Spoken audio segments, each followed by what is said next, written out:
Hi, I'm David, previously on Garage Kei. This hose is attached because of age. Uh-oh. Did I just put a hole in it? Yes, I did. So now this hose has a hole in it.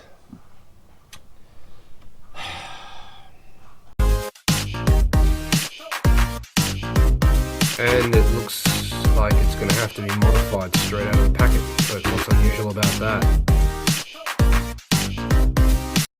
Let's get that hose out of there because it's no point even being there anymore. We're just going to be fairly liberal with the brutality. Hey Dave, how come you haven't finished your cappuccino yet? Because I'm spending all my money on this. How come you haven't started the Altos yet? Because I'm spending all my money on this. I'm undone.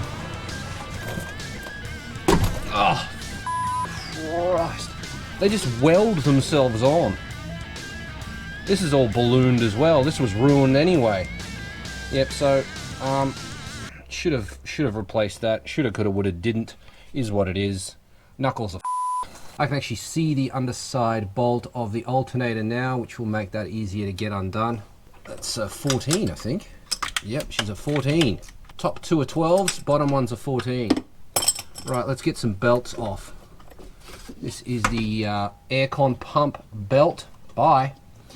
This is the alternator and water pump belt. Right. Oh, okay. You go around that hose. That's wonderful. Right, so I've got these two hoses to come out next. One of them is new, so I don't have to worry about it. The other one is not new, and I'm quite worried about it. Air for the brake booster. This one is, I don't remember. It's been on there a long time, that's all I know. To work on your own car, you've either got to love cars or be broke. Which one do you think I am? I would have to say a little from column A, a little from column B. This is just up. Why can't I get the hoses off? This is a new hose. How have you welded yourself on? Oh, get the off. What do you mean? Psst? You're not connected to anything else. Have you got a one-way in you? Oh, it's got a one-way built in. This hose has got a one-way built in. I didn't know that. Now, I seriously doubt I'm going to be able to undo this crank bolt. In the manual, it says use a screwdriver up through... Wait, where's the hole? Oh, it doesn't have one. Wait. Oh, wait, I'm looking.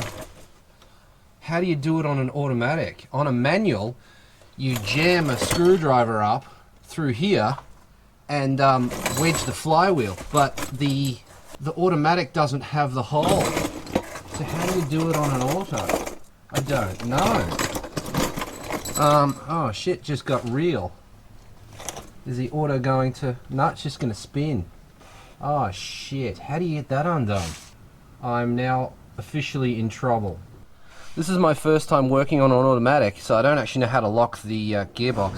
How do you lock the engine on an automatic? Don't know. I don't know. 2 hours down, I still haven't got the crank pulley off. I looked online and like for a normal car you remove the starter motor and then lock the teeth of the flywheel, but that's not possible on this because of the angle. It just, the teeth of the flywheel just keep slipping over the top of my screwdriver. So I undid this panel here to try and do this, but there's not enough, like I can't get it to bite onto the teeth here either. See, just cruises past all the teeth. So I don't know. The other option is to remove two bolts from here and then make something that clips onto the front so that I can hold both, like a cam pulley holder. Hell, like, why does this have to be so hard? Why the did I put a hole in the bottom of the gearbox? I mean, having said that though, I have actually broken screwdrivers trying to get that, or like undo the crank pulley that way, so I don't know. I mean, I can see the teeth through here, but this screwdriver isn't long enough to do it. Fun. There'll be one special tool that Suzuki uses that costs $500 to buy, but they don't sell it to the public. That probably exists. Working on a slope sucks too. Now, if you've been watching my videos with headphones, you will have noticed that only the left channel works for audio when I'm out in the field, in the garage. And that's because the GoPro fell over at one point and damaged the cable. Now, I didn't know because I'd just been recording footage, and yeah, it's got sound, but I didn't realize it was only outputting from the left channel. It was at this point while I was filming this video that the GoPro fell over again and actually broke the cable, severed it, but not visually. So I had no idea that I was recording with no sound at all. So do I throw that footage away and you never find out whether or how I fixed this van? Or do I voice over it? I think I'll voice over it. Okay, so let's do that. Okay, so what I've done is I've turned the camera off to try to figure out how to get this crank pulley undone. And I'm about to show you how I did it. Now, the way that I did it is I removed the starter motor and then moved my body all the way up so that my hip was level with the crank pulley. Being this far up allowed me to see through the hole where the starter motor was, and that made it easier to jam a screwdriver into the flywheel and lock it in place. The downside of that is because I was so far up, I couldn't get any power from my arm fully extended onto the breaker bar to undo the bolt. So I wiggled into place and put my hip on the breaker bar, gave it a bit of a nudge, and out she came. After you break the crank pulley bolt loose, they normally just come out quite easily, so you just run it out with your fingers, give the pulley a wiggle, and out it comes. Normally. Now, behind the crank pulley there will be this C-clip. You'll need to pry that off, otherwise the black cover won't come off. You'll also have to remove the pulley from the water pump. Now, the way I do that is I'll wedge a screwdriver between two of the bolts on the face of the pulley and then put my ratchet on one of the other bolts that I want to get undone. Crack that loose and then move my screwdriver to the next two bolts that will hold the pulley in place. Crack that bolt and then move it, and then crack that bolt, then move it, crack that bolt, like that. It works. Now you can undo the bolts holding the black cover on. Start with the bottom ones because you're already underneath the car, and then once you've got all of those, move to the top of the car and get the ones that are easy to get from the top. Then just give it a flick and let it fall on the ground. Okay, here you can clearly see that the previous owner, or the person who put this pump in, has used sealant instead of the gasket. See that in there, that orange stuff? That's sealant. That should be a gasket, and we're not very happy about that. The other thing we're noticing here is that the cam belt cover backing plate covers over the top of the water pump. So you're gonna have to move that to get the water pump out of there. The other thing is that the timing belt tensioner is attached to the water pump, so the timing belt absolutely has to come off to do this. So my plan here is to undo all of the bolts of the backing plate and then spin it out of the way so I can wiggle the water pump past it. But before I do that, I have to rotate the crank so that the timing marks on the cam pulley and the crank pulley line up with the marks on the engine. Then we can remove the timing belt tensioner. This requires a hex headed thing, so I used an Allen key and then used this wrench as extra leverage.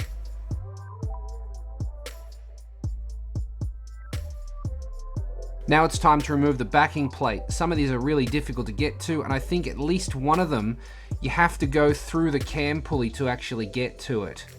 So that sucks. Thanks very much, Suzuki. Now to get that pesky timing belt tensioner out of there.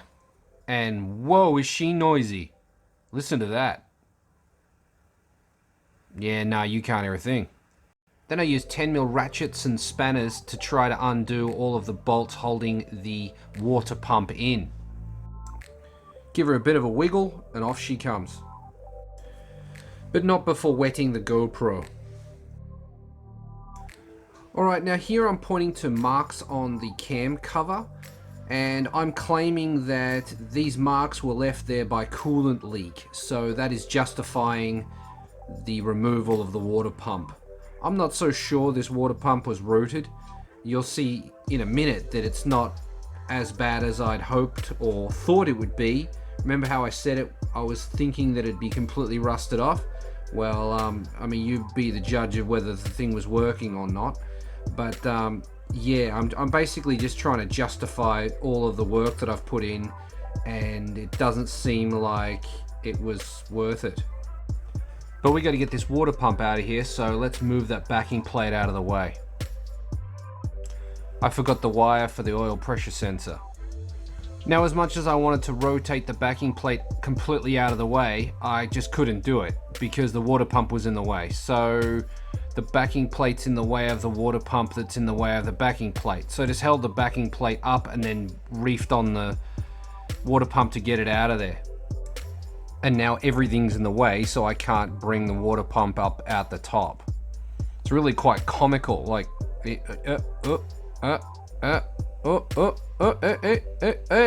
got it. Fuck. And here she is. And here we are saying that, well, it's still connected and it was spinning. It's not noisy, so it was probably working, but not really happy with the way that it was attached with the sealant like that. Here I was saying how he didn't put any sealant on that outside edge there. And here is my relief at finally getting the damn thing out, because that sucked.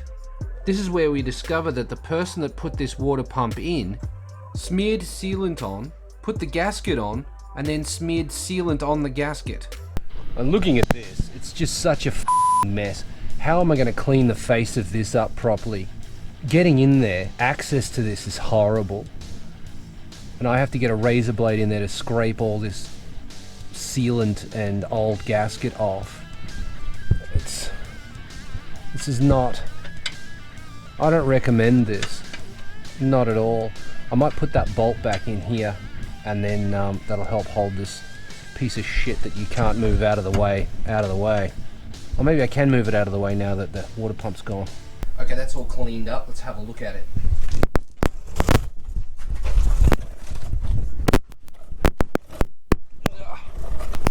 There we go. As you can see, she's all cleaned up and ready to go. Time to put the new water pump in.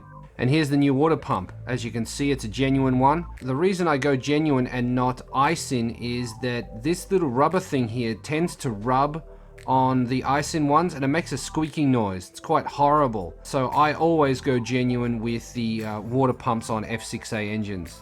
Okay, here's the box. Cut here, cut that, open her up, and here she is. Here's the water pump, new one, and it comes with a gasket there. See that? That's what he should have used instead of the sealant. And here she is, all brand spanking new. Look at that. So what do you think when you see them side by side? Do you reckon the old one would have still worked, or what? I'm pretty happy with the decision because I think that sealant had actually blocked off one of the ports inside the water pump, if I recall correctly. I don't think it was functioning properly because of the sealant or some such thing. I wasn't disappointed that I was swapping it out at the time, so there must have been something. That looks good, doesn't it? Doesn't that look good? Oh, don't forget to put this back, otherwise you're going to have a bad time later, because it doesn't fit back over the water pump. So, orientation of this will be this way.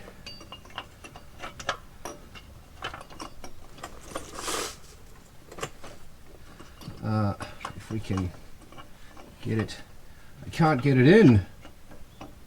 There we go. There we go, we're in. Right. Now, that one goes there, right? Put these nuts on, because I know where they go. Now I do need to check the torque settings for these, because I do not know off the top of my head what they should be. These need to be done up to 11 Newton meters. All of the water pump ones, except for this one here, need to be 11 as well. So we'll just, yeah, it's 11, or at least, that's at least 11. That's 11.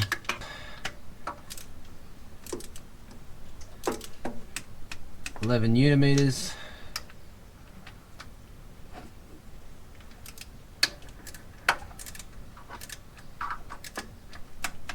11 Newton meters. And that's 11. Right, so water pump is reinstalled now. That is good.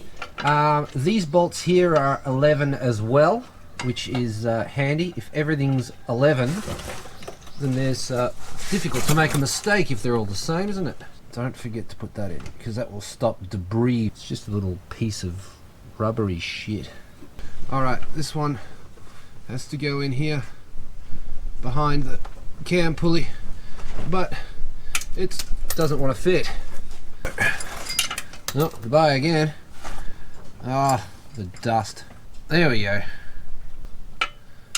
Oh. Mother.